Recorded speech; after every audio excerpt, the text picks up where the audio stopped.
হে জগতবাসী, আজ আমি শামীম আলী চিশতি আপনাদের সামনে একটি আলোচনা নিয়ে আসলাম।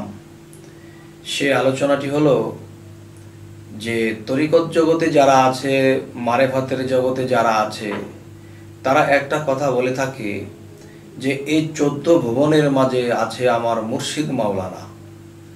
তাহলে এই 14 ভুবনের মধ্যে আছে আমার মুর্শিদ মাওলানা। তাহলে অনেকেই শোনে কিন্তু মনে মনে চিন্তা করে, কাউকে জিজ্ঞাসাও করে না, এতটুকু শুনেই চলে। কিন্তু 14 ভুবনটা কি? হে জগতবাসী, এই আলোচনাটা শুধু তরিকত জগতের, মারেফতের জগতের লোকেদের জন্য নয়, এই আলোচনাটা সকল স্তরের লোকেদের কাছে, যে এই বিষয়টা আমাদের অবশ্যই জানা দরকার। কিন্তু আমরা বলে থাকি যে এই পৃথিবীটা আল্লাহ সৃষ্টি করেছে, সমস্ত মহাবিশ্ব ব্রহ্মাণ্ডটা আল্লাহ সৃষ্টি করেছেন, যে জমিন থেকে আকাশ পর্যন্ত 7টা স্তর। তাহলে 7 তালা মানে 7টা স্তর। তাহলে জমিন থেকে যদি আমরা লক্ষ্য করি, জমিন থেকে একেবারে পাতাল পর্যন্ত 7টা স্তর। তাহলে পাতালের শেষ সীমানা থেকে জমিন পর্যন্ত 7টা স্তর, এবং জমিন থেকে সপ্তম আকাশ পর্যন্ত একটা 7টা স্তর। তাহলে এদিকে 7 আর ওইদিকে 7, এই 2 7 মিলে হলো কি 14। আচ্ছা, কিন্তু আমাদের মধ্যে জালালউদ্দিন খাঁ, তিনি একজন প্রখ্যাত জ্ঞানী এবং কবি, তিনি লিখেছেন যে 16 তালার কথা বলেছেন। মূলত 14 তালাই, কিন্তু 16 তালা একটা কথা তিনি বলেছেন, যে 16 তালায় চাবি দিয়া একটি কথা, একটি গান। যাই হোক, সেখানে গেলাম না। যে তলার মধ্যে যে একটা বিষয় আছে, সীমানার শেষ তলা, এবং উপরের ছাদে যে বা সীমানার শেষে যে একটি আছে, তাহলে ওই দুটো কিন্তু ধরা হয়নি। ওই দুটোকে নিয়ে তিনি ধরেছেন 16 তালা। আসলে মূলত 14 তালা, ওটা বাহির সাইড বোঝানো হয়েছে। যাই হোক, তাহলে 16 তালা সম্পর্কে কথা আজ বলবো না, আজ বলবো 14 তালা নিয়ে। তাহলে হযরত মুহাম্মদ সাল্লাল্লাহু আলাইহি সাল্লামের একটা বিষয়, যে তিনি 14টা স্তরে 14টা সেজদা দিয়েছেন। যেমন 14 সেজদা পাওয়া যায়, যদি কোরআনেও যায় তবু 14টি সেজদা পাওয়া যায়। তাহলে 14টি জায়গায় তিনি সেজদা করেছেন। আর 14টি জায়গা কোথায়? 14টা স্তরে।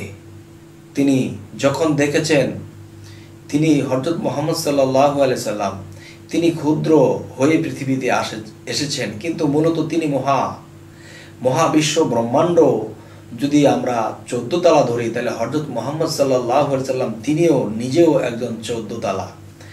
তাহলে এই 14 তালার ভিতরে সমস্ত সৃষ্টিকে আল্লাহ সেটিং করলেন।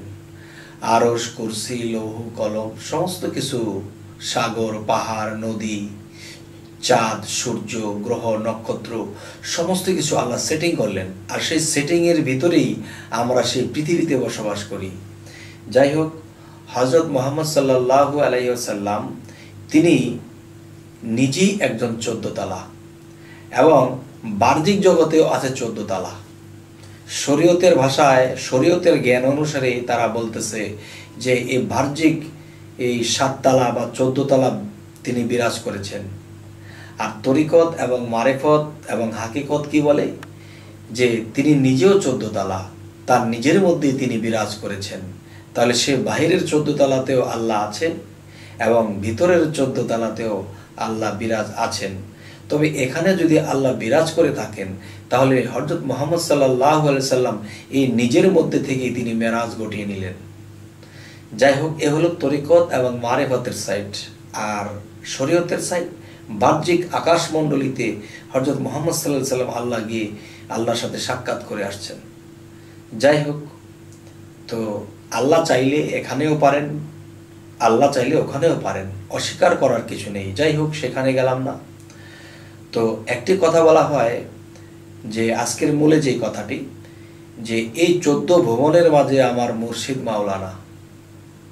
আচ্ছা, যেমন আল্লাহুম্মা সাল্লি আলা সাইয়্যিদিনা মাওলানা মুহাম্মদ সাল্লাল্লাহু আলাইহি সাল্লাম মাওলানা। আবার বলা হইতেছে যে এই 14 ভুবনের মাঝে আমার মুর্শিদ মাওলানা। কেন? কাজী নজরুল কি না বুঝেই লিখেছেন যে তাওহীদেরই মুর্শিদ আমার মুহাম্মদের নাম? তাহলে মুহাম্মদ কি মরে গেছে? না বাবা, হযরত মুহাম্মদ সাল্লাল্লাহু আলাইহি সাল্লাম যারা নিজেকে পবিত্র করেছে, যারা অলিত্ব লাভ করেছে, যারা আউলিয়া হয়েছে, তাদের মধ্যে হযরত মুহাম্মদ সাল্লাল্লাহু আলাইহি সাল্লাম বিলীন হয়ে আছে।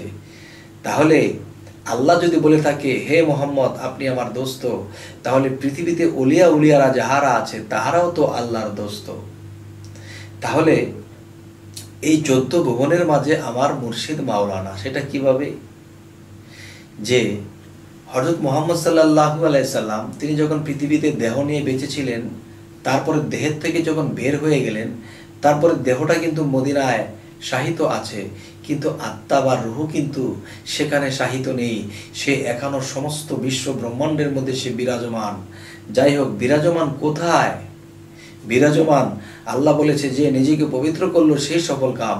যে যারা সাধনা করলো আল্লাহকে পাইবার জন্য, যারা সাধনা করে নিজেকে পবিত্র করেছে, তাদের মধ্যে আল্লাহ মিশেছে এবং তার সাথে রাসূল মিশেছে।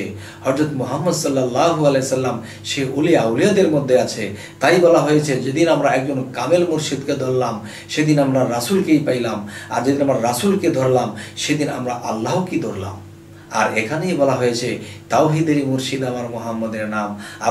আবার বলা হয়েছে এই 14 ভুবনের মাঝে আমার মুর্শিদ মাওলানা। তার মানে কি? এই 14 ভুবনের মধ্যে মুহাম্মদ সাল্লাল্লাহু আলাইহি সাল্লাম মুর্শিদের মধ্যে মিশে মুর্শিদ রূপে, রাসূল রূপে বিরাজমান। হে জগতবাসী, আজ এই কথার ফয়সালা দিতে গিয়ে এই কথাগুলো বলতে হলো। জানি না কার কাছে ভালো লাগবে, কার কাছে মন্দ লাগবে।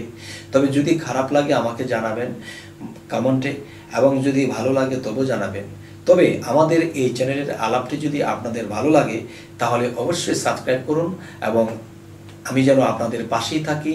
আপনারা স্মরণ করলে যেন আমি আপনাদের সামনে আসতে পারি, 2-4 কথা বলতে পারি।